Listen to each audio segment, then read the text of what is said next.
For those who don't know me, Griffin Hagle, Forster. I'm the executive director of the Togilu Housing Authority. And I'm going to talk mostly about this institution, this agency, give you a little bit of context for some of the technical questions you have, because I think that will I like to convey information and telling stories. So I don't know if I can speak authoritatively from the North Slope perspective. I've lived here. I lived here from 2015 to 2021, so I spent 6 years in Ukavik. The last 5 years with the Housing Authority, which is one of the 14 regional housing authorities in Alaska. We cover the service area of the Arctic Slope Native Association, basically the same as the North Slope Borough. And we have six tribes that are under our umbrella that we receive federal funding to provide housing assistance, housing development, operations, maintenance, and programming for. So we're an organization of about 35 people with a budget at best around $10 million. More like 6 or 7 in the last, before all the COVID stuff skewed things around. So don't have all the solutions, don't have all the resources, but we find ourselves building and maintaining in a more and more challenging environment. So we operate under a federal authority called the Native American Housing Assistance Self-Determination Act, NAHASDA. You'll hear some people refer to that as standing for Never Any Housing Available, So Don't Ask, which is a piercing insight. That's just there's not enough resource to build the way we'd like to give every family a home. The cost of logistics are easily 20 to 35% of our budget for a given project, depending on a village. And so, the materials, the design resources that go into things are very challenged by that. And yet, we have a mandate to build homes of moderate design that are comparable with what you'd find generally in the community. We have to consider many factors, including, the gross floor area, the climate, the environmental challenges and appropriate mitigations, design and construction features that are reasonable and necessary for that environment, accessibility features for people with a wide variety of abilities, things like that go into that. So it's a challenging, place for a bunch of reasons and challenging constraints to operate in. So NAHASDA passed in the late 90s in the Clinton era. And that reformed the system of HUD assistance that was given to tribal entities and their housing providers, streamlined things in a lot of ways. And one of the best things it did was allowed a lot of self-determination. That's the key operative principle of that act, is self-determination. That's the SD in the middle of it. And so tribes have a lot more flexibility working with their housing providers to design things that are appropriate for these environments. And so we had started working, several years before my time with the Cold Climate Housing Research Center in Fairbanks, which is a industry-based nonprofit, now kind of co-located with the National Renewable Energy campus there, leasing its facility. And, a lot of you, especially from the Slope, probably know the most iconic house in Anaktuvuk Pass. It looks kind of like the Fred Flintstone's house. It's got solar panels on the front of it, an R60 polyurethane envelope. It was built in that village on a monopad, basically an insulated foundation set right down on the ground.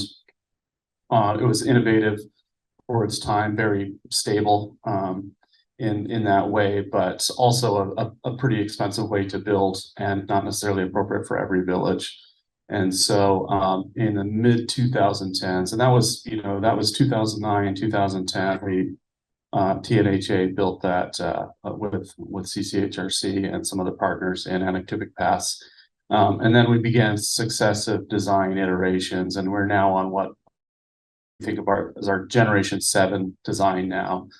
We've moved away from some construction materials and techniques to things that are a little more conventional, reflecting the feedbacks of the communities we work in too, and there is a the feedback we've received is, we want the amenities generally, that, in the villages that the hub would have.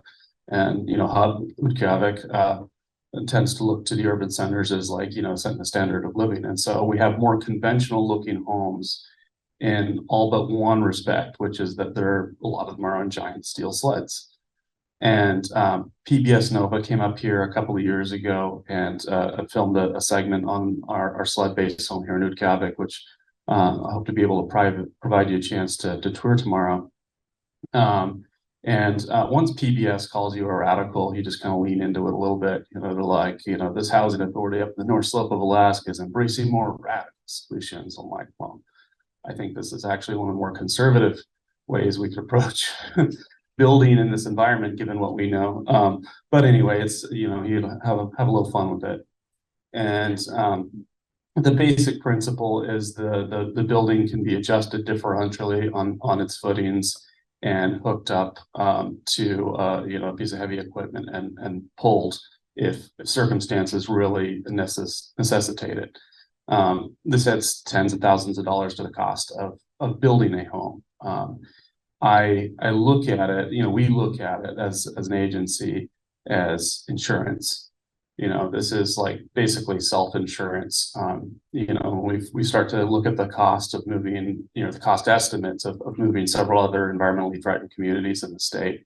The value proposition becomes a lot clearer of building that way, in a way that buildings can be easily relocated if necessary, at least at residential scale, and adjusted vertically differentially. So our current foundation specs calls for 14 inches of vertical, kind of like telescoping adjustability, like you'd find in an office chair, going up and down on any footing. And we have not had to relocate any of these buildings yet physically. But we like to think that gives us a little more peace of mind. We're building for a range of conditions that could be encountered, and giving the communities that option. And I see my friend and former boss, Bill Tracy Sr. in the back there from Point Lay. Nowhere on the slope are you going to find a better example of the conditions that we're building for the Point Lay, and the reasons we have to think more bold and expansively about what we put our houses on, because a foundation is everything. Trying to think of what else I might have missed in telling that story, but we're currently in the middle of redeveloping a major site in Point Lay. It was an old former BIA funded school, I think, and for decades it had been essentially condemned and as structurally unfit, and yet it's the most overcrowded community on the North Slope. About 3 out of 4 homes are considered overcrowded by HUD standards. Most of them severely overcrowded, which is 1.5 people or more in a habitable room. So we finally, with the North Slope Bros partnership and UIC, we demolished that in May of this year. Completed demolition, site prep, and we're putting up 3 new duplexes, so 6 units total up there.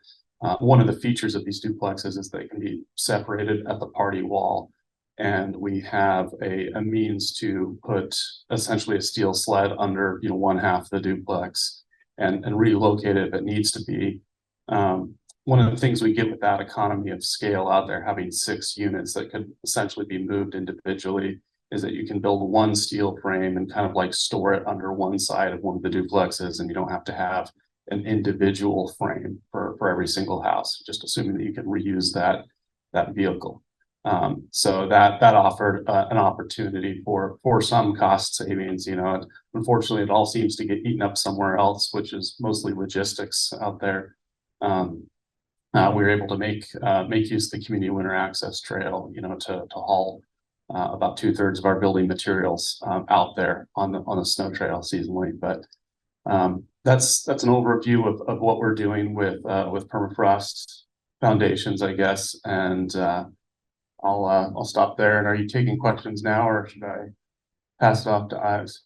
We're doing fine on time, so let's take 1 or 2 questions, and then at the end of the panel we can have additional questions. Does anybody have any questions for Griffin? explain more about the winter trail, which is Yeah, so, like about 6 months before we did this the first time, which was spring 2022, we rebuilt a home in Otkasuk. I had never heard of the machine that was going to do this. It's the manufacturer's a piston bully. It's basically a big snowcat, like you see them grooming, snow skiing resorts and whatever. But a bigger version of that anyway, and it hauled a couple of 50-foot trailers behind it. Then there's probably others in here who know a little bit more about the trail itself, and what's involved. But just a snow trail, they're going at a slow and steady pace, but bringing it from Dead Horse and Prudhoe Bay out to Point Lay. And Point Lay is about 185 miles southwest of here, so it's a long trip, expensive modality, but it had the benefit of getting in there ahead of the construction season. Barging, we can get things at about $1 per pound, but you're going to be 2/3 of the way through the construction season when it arrives. do you have cost numbers on that for benefit? You said it was more expensive. It's really, so I really asked our logistics people to give me, I'm like, can you give me cost numbers and benefits so we can analyze this? I mean, freight is going to be $1 to $3 a pound, depending on air, land, or sea. It is, but there's different benefits associated with like the timing. So if you're really under a timing strain and something has to be there now, you're willing to pay more. And there's all these other things like storage and staging of material. In most villages, it's not always a great lay down site that you control, and that you can keep the elements out of. And so you kind of have to make some of these decisions of pay more, get it there at this time, enable our construction team to do their thing with a full season ahead of them.